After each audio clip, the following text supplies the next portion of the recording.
Planejei uma viagem especial de cruzeiro com meu filho.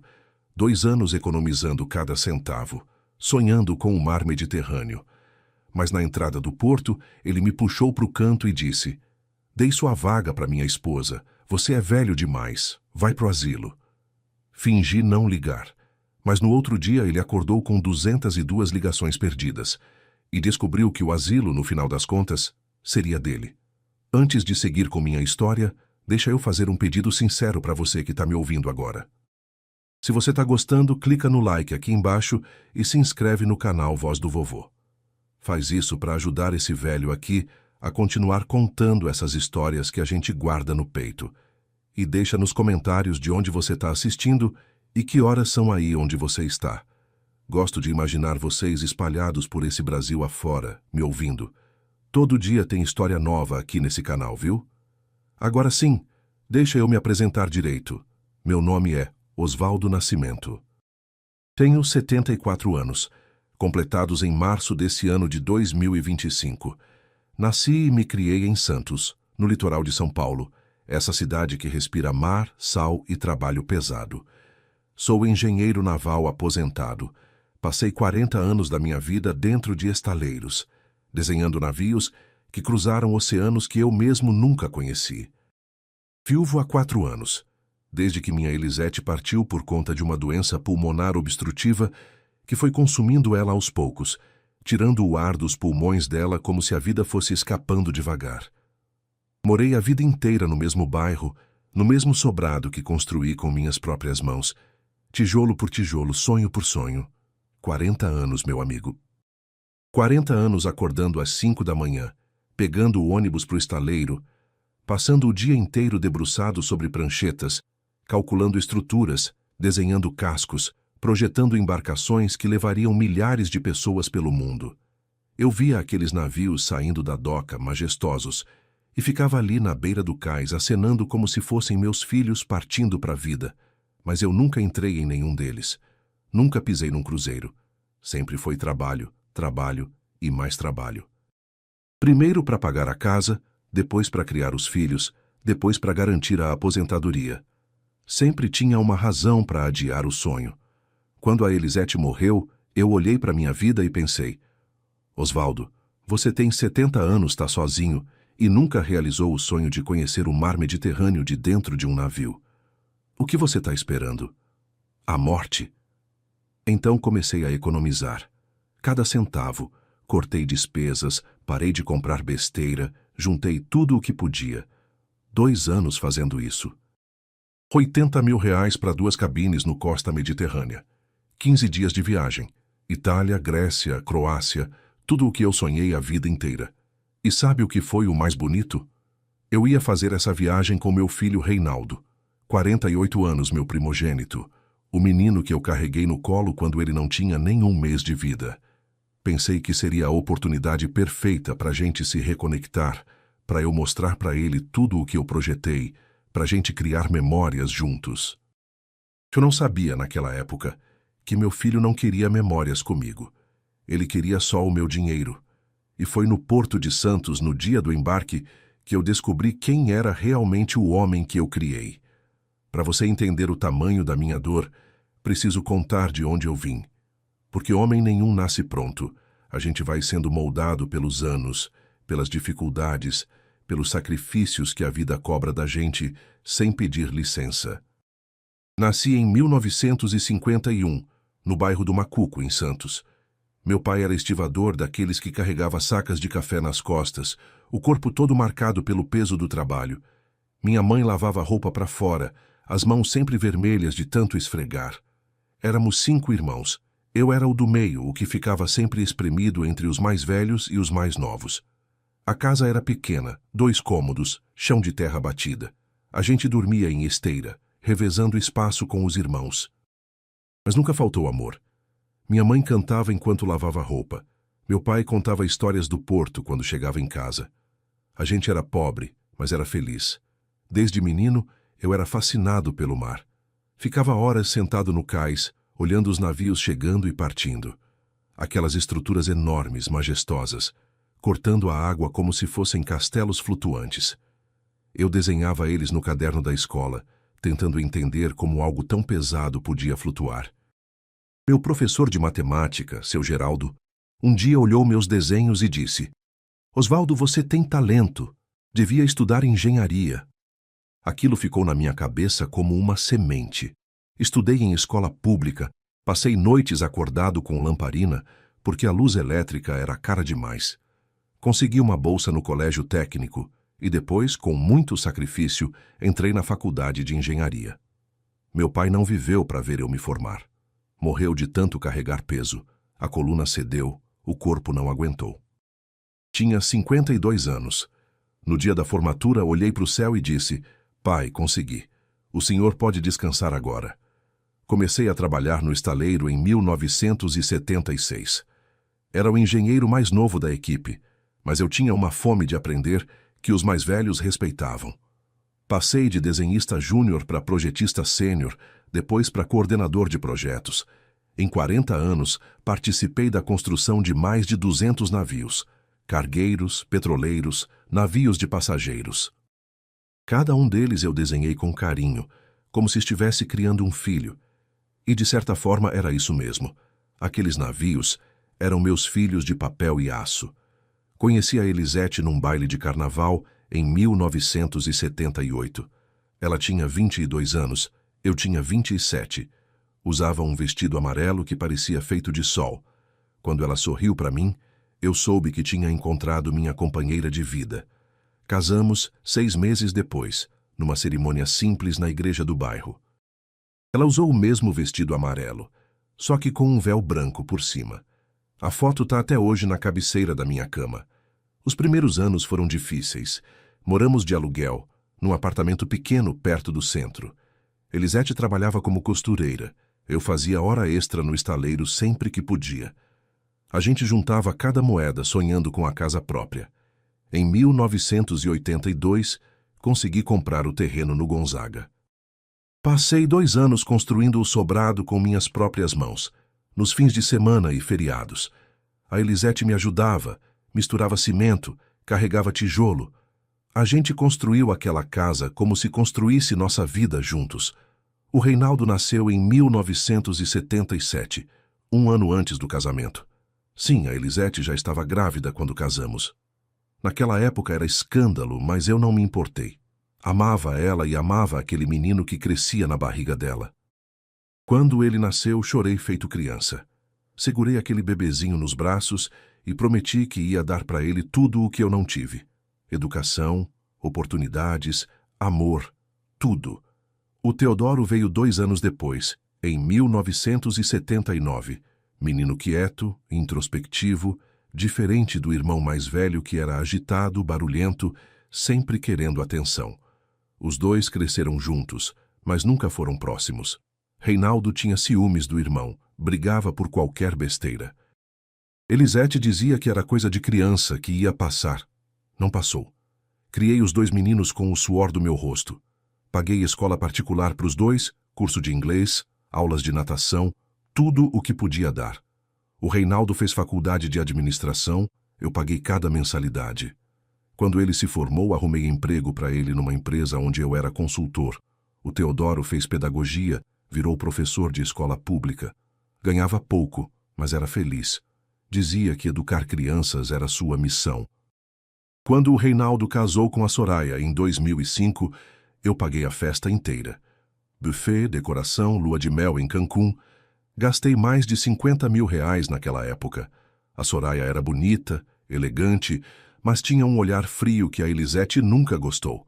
Minha mulher dizia: Osvaldo, essa moça não ama nosso filho, ama o que ele pode dar para ela. Eu não escutei. Achei que era implicância de sogra. O Teodoro casou 2 anos depois, com a Mariana, uma professora que conheceu no trabalho. Casamento simples na casa da família dela. Eu paguei o que pude, mas foi tudo mais modesto. O Teodoro nunca pediu nada, nunca cobrou nada. Só agradecia pelo pouco que eu dava. Com o passar dos anos, a diferença entre os 2 filhos foi ficando mais clara. O Reinaldo me procurava só quando precisava de dinheiro. Empréstimo para trocar de carro, ajuda para pagar o apartamento, fiança para alugar imóvel maior. Eu sempre ajudava, porque era meu filho. sangue do meu sangue. Coloquei ele como dependente nos meus cartões de crédito, abri conta conjunta para facilitar as transferências, assinei como fiador do apartamento dele. Tudo com confiança cega de pai.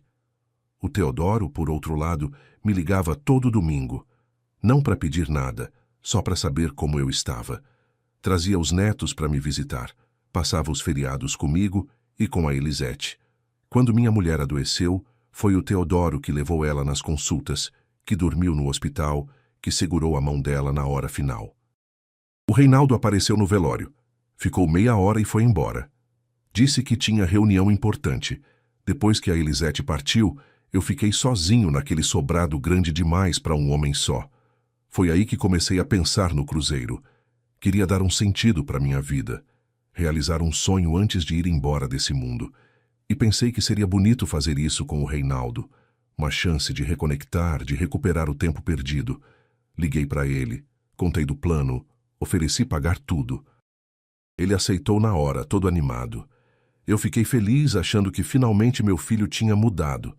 Não tinha mudado nada, só tinha visto mais uma oportunidade de me usar. Os meses que antecederam a viagem foram de pura expectativa. Eu passava as noites pesquisando sobre os lugares que ia conhecer. Roma, Atenas, Dubrovnik. Imprimia fotos, fazia anotações num caderninho.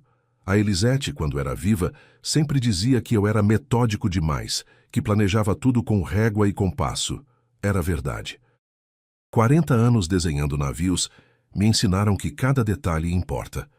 O Reinaldo, durante esses meses, me visitava com frequência. Coisa rara. Vinha em casa, tomava café comigo, perguntava sobre a viagem. Eu ficava todo contente, achando que finalmente a gente estava se aproximando. Mostrava para ele os roteiros, explicava sobre os navios, contava das maravilhas que a gente ia ver. Ele ouvia com aquele sorriso que eu não sabia ainda que era falso. 2 semanas antes do embarque, percebi algo estranho. O Reinaldo começou a fazer perguntas específicas sobre como funcionava o pagamento do cruzeiro, se os ingressos estavam no meu nome, se dava para transferir para outra pessoa. Eu respondia sem desconfiar, achando que era curiosidade normal. A ingenuidade de pai cega a gente para as maiores maldades. 1 semana antes da viagem, ele me pediu para transferir os tickets para o nome dele. Disse que era mais prático, que assim ele resolvia tudo na hora do embarque. Eu confiei, como sempre confiei. Fiz a transferência sem questionar. Afinal, era meu filho. O que poderia dar errado? No dia do embarque, acordei às 4 da manhã. Tomei banho demorado, vesti minha melhor roupa, a camisa azul que a Elisete tinha me dado no último aniversário que passamos juntos. Olhei para o espelho e disse para mim mesmo: Osvaldo, você merece isso. 40 anos projetando navios, hoje você finalmente vai entrar num. A mala já estava pronta havia dias, cada item escolhido com cuidado. Levei até uma foto da Elisete para colocar na cabine. O Porto de Santos eu conhecia como a palma da minha mão. Trabalhei ali a vida inteira, vi milhares de navios entrando e saindo. Mas naquele dia, olhar para o terminal de cruzeiros foi diferente. Eu não era mais o engenheiro que ficava do lado de fora, projetando. Eu era o passageiro que finalmente ia embarcar. Cheguei às 6 da manhã, 3 horas antes do horário marcado. O Reinaldo disse que ia me encontrar lá. Fiquei esperando no saguão, olhando os outros passageiros chegando.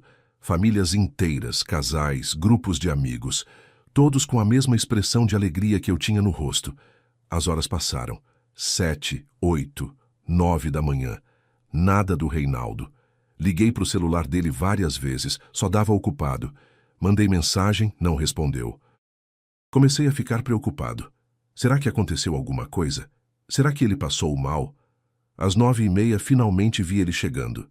Mas não estava sozinho. A Soraya vinha junto, com malas. Muitas malas. Mais do que o necessário para uma pessoa que não ia viajar. Meu coração gelou naquele momento. Mas eu ainda tentei me convencer de que era outra coisa. Talvez ela tivesse vindo só para se despedir. Talvez as malas fossem presentes que ela estava mandando para alguém. Reinaldo me viu e acenou todo sorridente. Veio caminhando na minha direção, com aquele andar confiante que ele sempre teve. A Soraya vinha atrás, sem olhar para mim, ocupada demais arrumando o cabelo. Quando chegou perto, me abraçou. Um abraço rápido, mecânico, sem calor nenhum. Aí me puxou pelo braço, me levou para um canto do saguão, longe dos outros passageiros. Olhou para o lado, como se estivesse verificando se alguém estava ouvindo, e disse as palavras que eu nunca vou esquecer. Meu filho olhou nos meus olhos e disse: "Pai, mudança de planos. A Soraya vai no seu lugar." Eu não entendi de primeira. Achei que era brincadeira, daquelas piadas sem graça que ele fazia às vezes. Mas o rosto dele estava sério, e ele continuou: "Você é velho, pai. Não aguenta 15 dias de navio. Vai ficar cansado, vai passar mal, vai estragar a viagem. É melhor assim." Eu ainda tentei argumentar. Disse que estava bem de saúde, que tinha feito check-up completo, que o médico tinha liberado. Mas ele não estava ouvindo. Tirou do bolso um folheto colorido e enfiou na minha mão. Li o título: Residencial Bela Vista, lar para idosos, conforto e cuidado para a melhor idade. Reinaldo falou como se estivesse fazendo um favor para mim. "Já liguei para lá, pai. Tem vaga. Você vai gostar. Tem gente da sua idade, atividades, enfermeira 24 horas. É melhor do que ficar sozinho naquela casa. Meu filho me ofereceu um asilo no lugar do meu sonho. No lugar do cruzeiro que eu paguei, que eu planejei, que eu esperei a vida inteira." A Soraya chegou perto toda impaciente. Falou com aquela voz fina que me dava nos nervos: "Reinaldo, vamos logo. A fila está andando e eu não quero ficar na pior cabine." Meu filho me olhou e disse: "Pai, me dá seu ticket. O da sua cabine está no seu nome ainda." E sabe o que eu fiz? Entreguei. Peguei o ticket que estava no meu bolso. O ticket que representava 2 anos de economia, 40 anos de sonho, e coloquei na mão do meu filho. Ele pegou sem nem agradecer, virou as costas e foi para a fila do check-in com a esposa. Eu fiquei ali, parado, segurando aquele folheto de asilo. Os outros passageiros passavam por mim, felizes, ansiosos para embarcar, e eu estava congelado, como se tivessem arrancado minha alma do corpo. Mas aqui, meu amigo, é que a história muda. Porque eu não sou o velho fraco que meu filho achava que eu era. 40 anos projetando navios me ensinaram uma coisa: antes de construir qualquer estrutura, você precisa calcular cada detalhe: peso, pressão, resistência. Se um parafuso estiver errado, o navio inteiro afunda. Reinaldo achou que eu ia chorar, fazer escândalo, implorar. Era isso que a Soraya esperava, tenho certeza. Queria me ver humilhado, derrotado. Mas eu sou engenheiro. Minha mente funciona diferente. Enquanto meu coração estava despedaçado, meu cérebro já estava calculando a resposta. Olhei para o meu filho entrando na fila do check-in e disse, com a voz mais calma que consegui: "Entendo, filho. Divirtam-se." Ele parou surpreso. Virou para trás e me olhou desconfiado. Acho que esperava resistência, briga, lágrimas. Minha calma deixou ele confuso. Reinaldo disse, meio desconcertado: "Pai, não fica chateado. É pro seu bem." Eu respondi com um sorriso que doeu nos meus lábios: "Claro, filho." Aproveitem. E fui embora, sem olhar para trás, sem demonstrar a tempestade que estava dentro de mim. Saí do terminal e fui direto para o meu carro. Sentei no banco do motorista, fechei os olhos e respirei fundo. Deixei a dor vir toda de uma vez. Chorei ali, sozinho, por uns 10 minutos. Chorei pelo filho que eu perdi, pelo sonho que me roubaram, pelos 40 anos de sacrifício jogados no lixo. Mas depois do choro veio a raiva. E a raiva, meu amigo, quando é fria, é muito mais perigosa do que quando é quente. Peguei meu celular e comecei a fazer ligações, uma atrás da outra. Cada telefonema era um tijolo da minha vingança. Primeira ligação, pro banco. Falei com o gerente que me conhecia havia 20 anos. Pedi para cancelar imediatamente todos os 4 cartões suplementares que estavam no nome do Reinaldo. O gerente perguntou se tinha certeza. Eu disse que nunca tive tanta certeza de nada na minha vida. Segunda ligação, para a operadora de celular. Cancelei as 3 linhas que eu pagava para o Reinaldo, para a Soraya e para o filho deles. A atendente tentou me convencer a manter pelo menos uma. Eu desliguei na cara dela. Terceira ligação, para o meu despachante. O carro que o Reinaldo usava havia 10 anos estava no meu nome. Eu pagava seguro, IPVA, tudo. Mandei transferir para um comprador que eu conhecia do estaleiro. Vendido. Em 24 horas, o documento já estaria pronto. Quarta ligação. Para a imobiliária. O apartamento onde o Reinaldo morava, eu era o fiador. Sem minha garantia, eles não teriam como alugar. Comuniquei que estava me retirando da fiança. O corretor disse que eles teriam 48 horas para apresentar um novo fiador ou desocupar o imóvel. Quinta ligação. Para o banco de novo. A conta conjunta que eu tinha com o Reinaldo tinha R$180 mil. Dinheiro que eu depositei ao longo dos anos para emergências. Transferi tudo para minha conta pessoal. Zerada. Tudo isso em menos de 2 horas.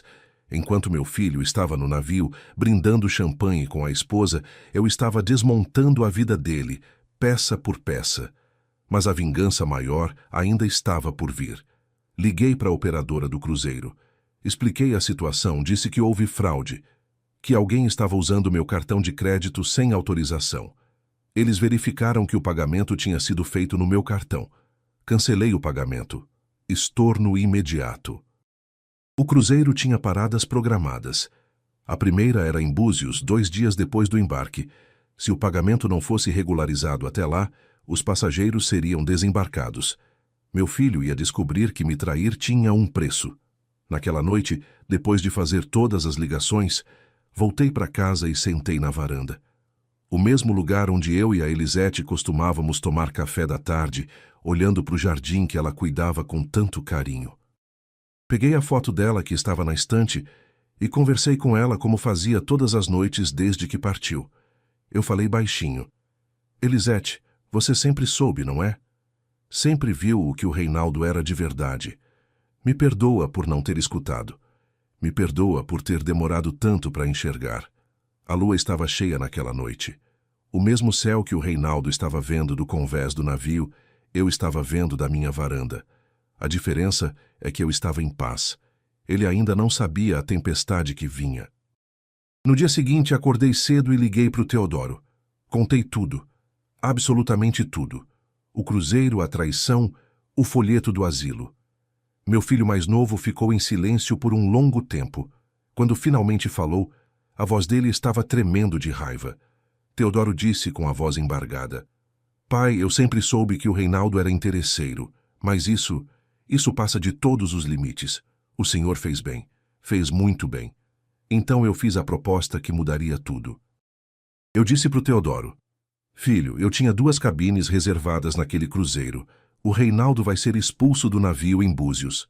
Mas eu posso comprar passagens para outro cruzeiro. O mesmo roteiro saindo daqui a 1 semana. Quero que você vá comigo. Você, a Mariana e as crianças. Vou usar o dinheiro que tirei da conta do seu irmão para pagar tudo. O Teodoro chorou no telefone. Disse que era demais, que não podia aceitar. Mas eu insisti. Disse que ele era o filho que merecia aquela viagem. Que ele merecia muito mais do que eu tinha dado ao longo dos anos, ocupado demais tentando agradar quem nunca me deu valor. Enquanto isso, no navio, o inferno estava começando. Reinaldo acordou no 2º dia de viagem com o celular apitando sem parar. 202 ligações perdidas. O sinal internacional tinha voltado quando o navio passou perto da costa. Mensagens do banco, da operadora, da imobiliária. Todas com o mesmo tom. Urgente, problemático, desastroso. Tentou usar o cartão no restaurante do navio. Recusado. Tentou no bar. Recusado. Ligou para o banco, mas o número internacional não completava. A Soraya, impaciente, pegou o próprio celular para resolver. Sem linha. Cortado. O desespero foi crescendo hora a hora. Reinaldo finalmente conseguiu acessar o Wi-Fi do navio e leu as mensagens. Conta zerada. Cartões cancelados. Carro vendido. Apartamento com ordem de despejo. E então chegou a minha mensagem. Tinha mandado por WhatsApp, sabendo que ele ia ler no Wi-Fi. Escrevi assim. Filho, você me deu um folheto de asilo. Eu te dou a realidade. Seus cartões estão cancelados. Sua conta tinha R$180 mil do meu dinheiro. Transferi tudo. O carro que você dirige há 10 anos era meu. Vendi. Seu apartamento? Não sou mais fiador. Vocês têm 48 horas para sair. E o cruzeiro foi pago no meu cartão. Cancelei o pagamento. Vocês desembarcam em Búzios. Dizem que a Soraya gritou tão alto que ouviram do corredor. Reinaldo tentou ligar para mim dezenas de vezes, mas eu não atendi. O que eu tinha para dizer já estava dito. No terceiro dia, o comandante do navio chamou o Reinaldo na cabine dele. Comunicou que havia um problema com o pagamento da viagem, que a operadora tinha cancelado a transação, que eles teriam que desembarcar na próxima parada, em Búzios.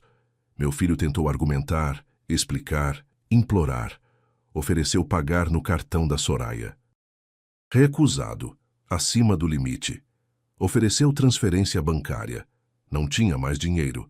O comandante foi educado, mas firme. Regras são regras. No dia do desembarque, enquanto 2.000 passageiros olhavam do convés, Reinaldo e Soraya desceram a rampa, carregando as malas. A humilhação estampada no rosto. Expulsos do navio, como penetras numa festa. E o pior ainda estava por vir. Estavam em Búzios, sem dinheiro, sem cartão, sem celular funcionando. As malas pesadas, o sol castigando. A Soraya, de salto alto, mal conseguia andar nas pedras portuguesas da orla. Tiveram que pedir dinheiro emprestado para comprar passagem de ônibus de volta para São Paulo. Mendigaram, literalmente. A mulher que se achava rainha, estendendo a mão para estranhos pedindo alguns trocados. A viagem de volta durou 8 horas, num ônibus comum sem ar-condicionado, apertados entre trabalhadores rurais. Quando chegaram em São Paulo, foram direto para o meu sobrado. Eu já esperava por isso. Tinha pedido para o Teodoro estar lá comigo. Queria uma testemunha. O interfone tocou às 11 da noite. A voz do Reinaldo, desesperada, ecoou pelo aparelho. Meu filho gritava. Pai, abre, precisamos conversar. Pai, pelo amor de Deus. Mas quem respondeu não fui eu, foi o Teodoro. A voz do meu filho mais novo saiu calma e firme pelo interfone. Reinaldo, o pai não está. Viajou. O silêncio do outro lado durou uns 10 segundos. Depois a voz do Reinaldo confusa perguntando, Teodoro, o que você está fazendo aí? Viajou para onde? Teodoro abriu o portão e deixou o irmão entrar. A Soraya veio atrás, arrastando as malas, a maquiagem borrada de choro e suor. Os dois pareciam mendigos, a roupa amassada, o cabelo desgrenhado, a dignidade perdida em algum ponto da estrada. Quando entraram na sala, viram as malas de viagem prontas, malas novas com etiquetas de cruzeiro. Olharam para o Teodoro sem entender. Meu filho mais novo explicou tudo com uma calma que eu admirei. O pai me ligou. Contou o que você fez. E sabe onde ele está agora, Reinaldo? No cruzeiro. O mesmo cruzeiro que você tentou roubar dele. Ele comprou passagens para mim, para Mariana e para os nossos filhos. Usou o dinheiro que tirou da sua conta. O rosto do Reinaldo foi passando por todas as cores.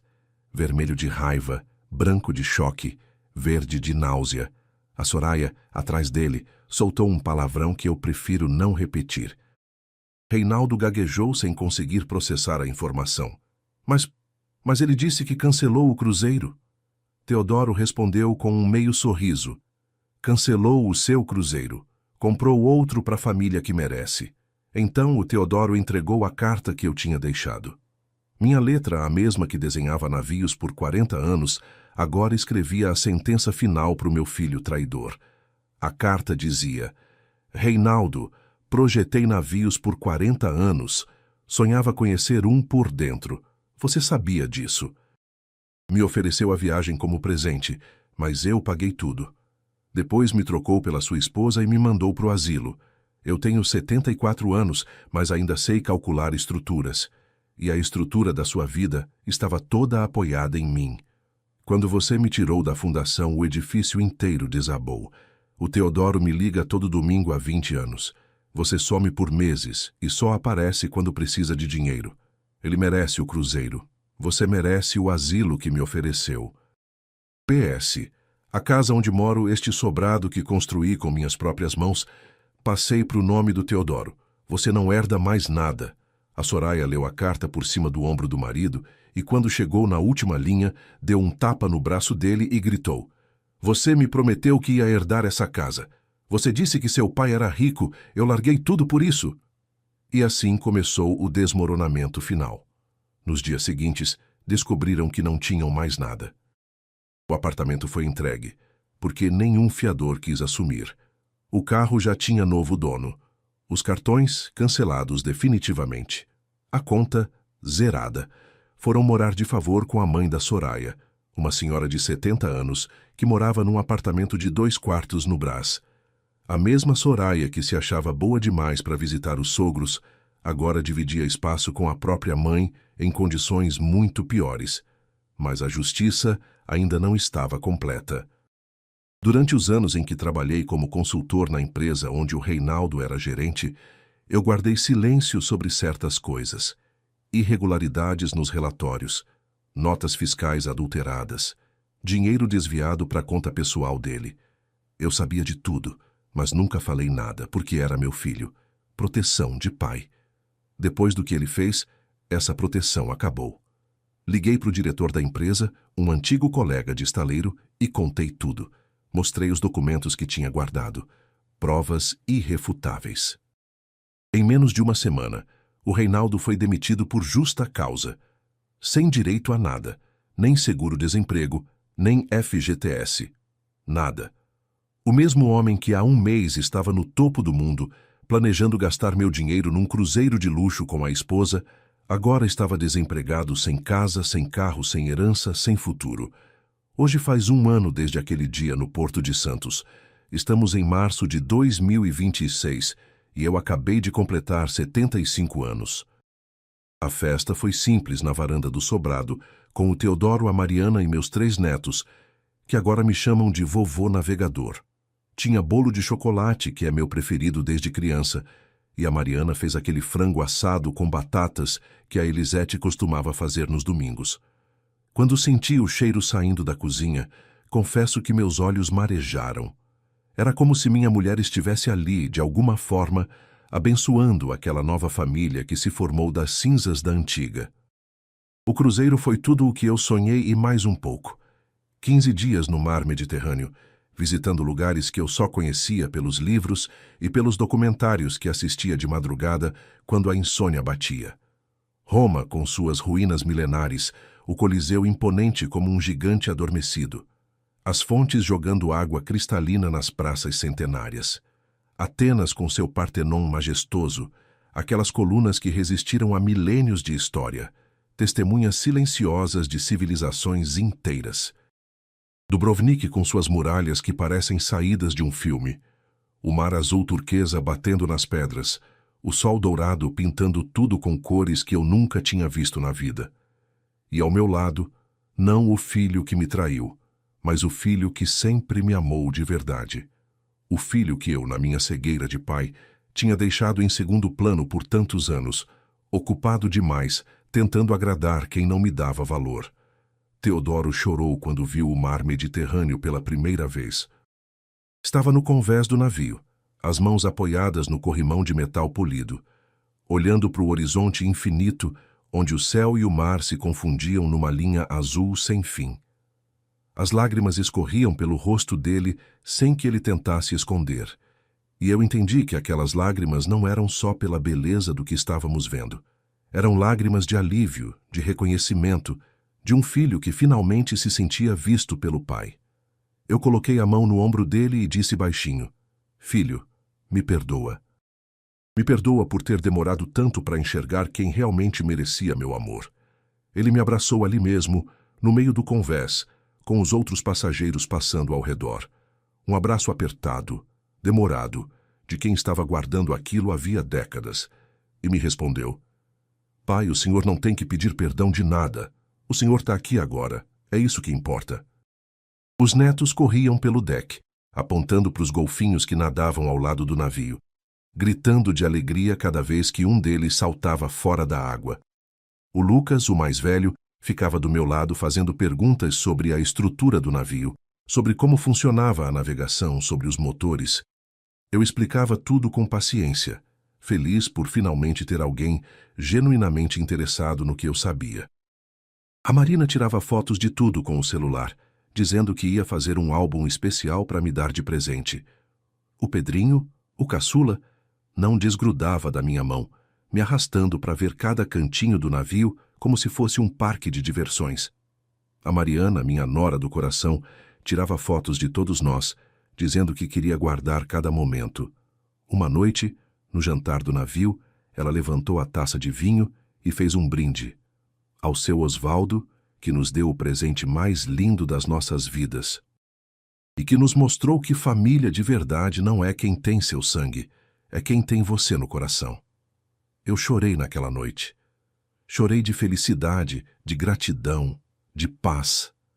40 anos projetando navios, e finalmente eu estava dentro de um. 74 anos de vida. E finalmente eu tinha encontrado minha verdadeira família. Durante a viagem, visitamos cada porto como se fosse o último dia das nossas vidas.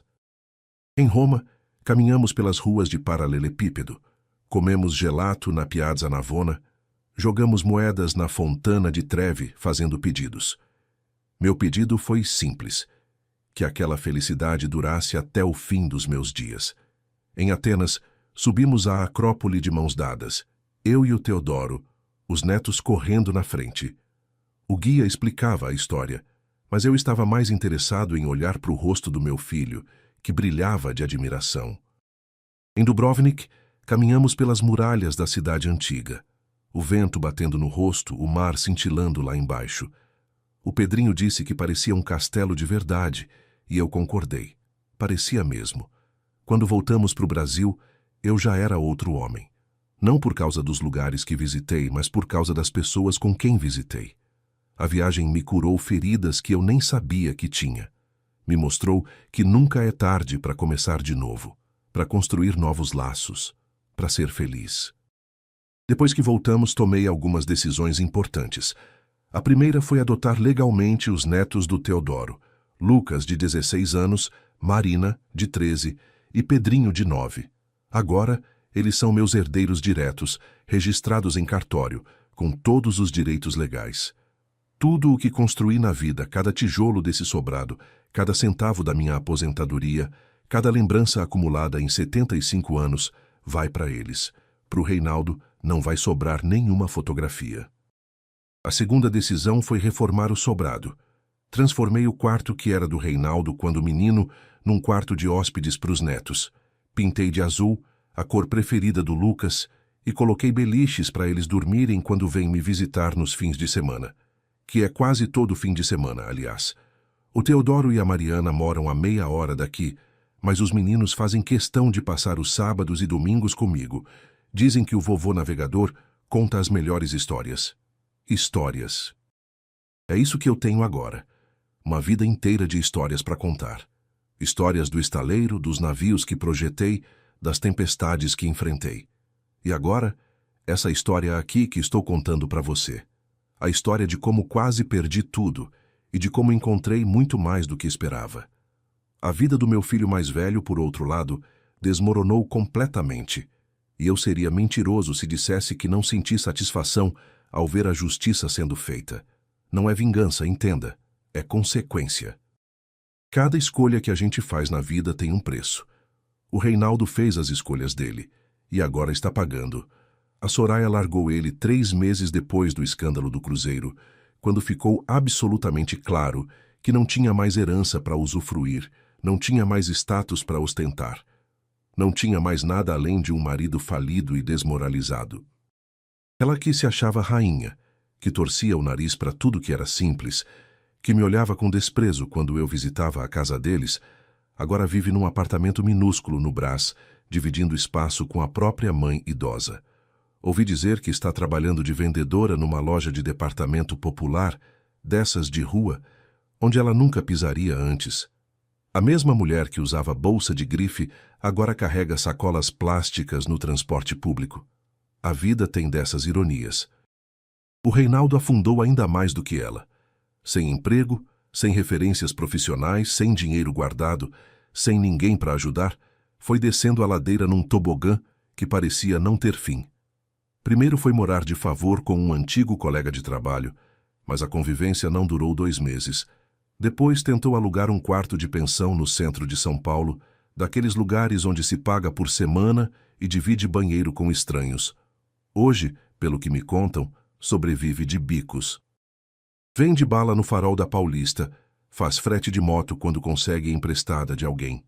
Carrega compras no supermercado por gorjeta, faz qualquer serviço que apareça. 48 anos de idade, formação em administração, experiência de gerente e agora vende bala no farol. É o tipo de queda que a gente não deseja nem pro pior inimigo. Mas ele não é meu inimigo, é meu filho. E foi exatamente por isso que a queda doeu tanto. Se fosse um estranho que tivesse me traído, eu teria superado em semanas. Mas foi o menino que eu criei, que eu alimentei, que eu eduquei, que eu amei com todas as forças do meu coração. Essa traição não tem nome. Essa traição não tem cura. Ele me procurou 47 vezes nesse último ano. Mandou mensagens de texto, áudios chorando, cartas escritas à mão, e-mails enormes pedindo perdão. Em todas as comunicações, o mesmo discurso ensaiado, que errou, que se arrependeu profundamente, que foi influenciado pela Soraya, que não estava em si quando fez aquilo, que queria uma segunda chance para provar que mudou. Eu li todas as mensagens, ouvi todos os áudios até o final, li cada carta palavra por palavra, mas não respondi nenhuma. Não porque tenha ódio, o ódio já passou. O que ficou foi algo pior, indiferença.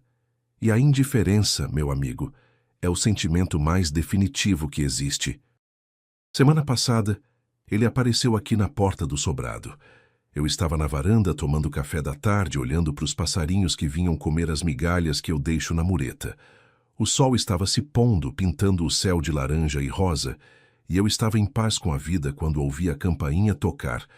Levantei devagar com a calma de quem não tem mais pressa de nada e fui atender.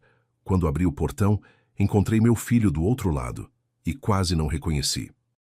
Estava barbudo, com uma barba rala e mal cuidada que envelhecia o rosto dele uns 20 anos. Magro, os ossos aparecendo embaixo da pele, as bochechas fundas como se não comesse direito havia meses. A roupa estava surrada, uma camisa que eu reconheci como sendo minha, que dei para ele anos atrás, agora desbotada e com furos. Os olhos, que sempre foram vivos e espertos, estavam fundos, cercados de olheiras roxas, o olhar de quem não dorme direito, de quem carrega o peso do mundo nas costas. Parecia ter envelhecido 20 anos em apenas 12 meses. O homem arrogante que me ofereceu um folheto de asilo tinha virado um mendigo. A vida tinha cobrado cada centavo da dívida. Ele me olhou e disse, com a voz trêmula, quase um sussurro: "Pai, me perdoa. Por favor. Eu sei que errei. Sei que fui um monstro, um ingrato, um filho que não te merecia. Mas você é meu pai. Você me deu a vida, me criou, me amou por 48 anos. Esse amor não pode ter acabado assim, do nada. Me dá outra chance, uma só. Eu prometo que vou ser diferente. Eu mudei, pai. A vida me ensinou na marra o que eu não quis aprender por bem." Eu fiquei olhando para ele por um longo tempo. O vento da tarde balançava as folhas da mangueira que eu plantei quando o Teodoro nasceu. Lembrei do bebê que segurei nos braços em 1977, aquele pacotinho de vida que chorava com fome de madrugada. Lembrei do menino que eu levava para o estaleiro nos fins de semana, que ficava fascinado com os navios enormes, que me perguntava como eu conseguia desenhar coisas tão grandes. Lembrei do jovem que eu paguei faculdade, cada mensalidade tirada do meu suor, cada livro comprado com sacrifício. Lembrei do homem adulto que eu arrumei emprego, que eu sustentei a vida inteira mesmo depois de casado, que eu protegi dos próprios erros. E lembrei do mesmo homem me puxando para o canto do terminal de cruzeiros, tirando um folheto de asilo do bolso, e me dizendo que eu era velho demais para realizar meu sonho. Lembrei da mão dele pegando meu ticket sem nem agradecer. Lembrei das costas dele se afastando em direção ao check-in, sem olhar para trás uma única vez. Respirei fundo e respondi com calma, sem raiva, sem ódio, mas também sem perdão. "Filho, Você me ofereceu um asilo no lugar do meu sonho. Eu te ofereço a realidade no lugar da sua ilusão. E a realidade é essa. Você nunca me amou. Amou o que eu podia te dar. Amou o dinheiro, o conforto, a segurança. Quando tudo isso acabou, você veio atrás de perdão. Mas perdão não paga conta, não devolve sonhos roubados, não conserta corações partidos. Você me pergunta se meu amor acabou? Eu te respondo: o meu amor não acabou, filho. Mas eu descobri que amar alguém não significa aceitar qualquer coisa dessa pessoa. Eu te amo, sim. Mas não te quero mais na minha vida. Os olhos dele se encheram de lágrimas. Abriu a boca para falar, mas eu levantei a mão pedindo silêncio. Eu continuei, com a voz firme. Vai embora, Reinaldo. Constrói tua vida de novo se conseguir, mas constrói longe de mim. Eu já perdi tempo demais com quem não me merecia. Os anos que me restam vou passar com quem me ama de verdade. Fechei a porta. Pela janela da sala, vi ele parado no portão por uns 5 minutos, como se esperasse que eu mudasse de ideia. Depois, foi embora. Carregava a mesma mala que eu levei para o porto naquele dia fatídico. Reconheci ela. Era um presente da Elisete, de couro marrom, com as iniciais ON bordadas num canto. A diferença é que quando eu carreguei aquela mala, ela estava cheia de esperança, de sonhos, de expectativa. A dele estava vazia, como sempre foi o nosso relacionamento. Hoje, quando acordo de manhã e abro a janela do quarto, vejo o mar lá longe, brilhando sob o sol de Santos. O mesmo mar que eu olhei a vida inteira do lado de fora, projetando navios que cruzariam oceanos distantes. Mas agora eu sei como é estar dentro de um. Sei como é ver o horizonte infinito do convés, sentir o vento salgado no rosto, ouvir o barulho das ondas batendo no casco. Esse conhecimento ninguém me tira. E quando olho para trás, para os 75 anos que vivi, não sinto arrependimento. Cada sacrifício que fiz, cada noite mal dormida, cada centavo economizado, me trouxe até aqui, até essa varanda, essa paz, essa família que construí das cinzas. Aprendi que nem todo sangue é família, e nem toda família é sangue. O Teodoro, que eu achava que era o filho quieto, o menos ambicioso, o que não dava trabalho, era, na verdade, o único que me amava de verdade. Os netos dele me deram mais alegria em 1 ano do que o Reinaldo me deu em 48. A Mariana, minha nora do coração, cuida de mim como se eu fosse pai dela. E eu cuido de todos eles como se fossem a única coisa que me resta no mundo, porque são. A Elisete, onde quer que esteja, deve estar sorrindo. Ela sempre soube. Sempre viu quem era quem. Tentou me avisar tantas vezes, com aquele jeito delicado dela, mas eu não quis ouvir. Agora, quando converso com a foto dela antes de dormir, peço perdão por ter sido tão cego. E tenho certeza que ela me perdoa, porque ela sempre me perdoou tudo. Planejei um cruzeiro dos sonhos com meu filho. Ele me trocou pela esposa e me mandou para o asilo. Acabei fazendo o cruzeiro com o filho que realmente me merecia, enquanto o ingrato descobriu que, quando você abandona quem te sustenta, é você que acaba navegando sozinho, em mar aberto, sem bote salva-vidas, sem porto para ancorar. Se tem uma coisa que essa história me ensinou, é que a vida cobra. Pode demorar, pode parecer que não vai acontecer, mas a vida cobra cada injustiça, cada traição, cada maldade que a gente faz. O Reinaldo achou que podia me descartar como se eu fosse lixo velho. Descobriu que o lixo às vezes era o tesouro que sustentava tudo. E quando você joga fora o tesouro, sobra só o vazio. Obrigado por ficar comigo até o final dessa história. Foi bom desabafar com você. Me senti acolhido como se estivesse conversando com um amigo de longa data. Contar isso tudo aliviou um peso que eu nem sabia que ainda carregava. Se gostou, se essa história tocou seu coração de alguma forma, deixa seu like aqui embaixo e se inscreve no canal Voz do Vovô. Faz isso para ajudar esse velho a continuar contando essas histórias que a gente guarda no peito. Quem assistiu até o fim, quem ficou comigo desde o primeiro minuto até agora, comenta aí embaixo a palavra âncora, porque foi exatamente isso que meu filho jogou fora quando me traiu. A âncora que segurava a vida dele no lugar, que mantinha ele firme mesmo nas tempestades. Sem âncora, o navio fica à deriva. E foi isso que aconteceu com ele. Não deixa de conferir as outras histórias aqui do canal. Aqui na tela tem duas que tenho certeza que você vai gostar. Histórias de vida, de superação, de gente que passou por provações e saiu mais forte do outro lado. A vida é cheia dessas histórias, e eu tenho o privilégio de contar algumas delas para vocês. Um abraço bem apertado desse velho navegador aqui de Santos. Que Deus abençoe cada um de vocês, suas famílias, seus sonhos. E lembrem-se, nunca é tarde para realizar um sonho, nem para descobrir quem realmente merece o nosso amor. Até a próxima história, meus amigos. Até a próxima.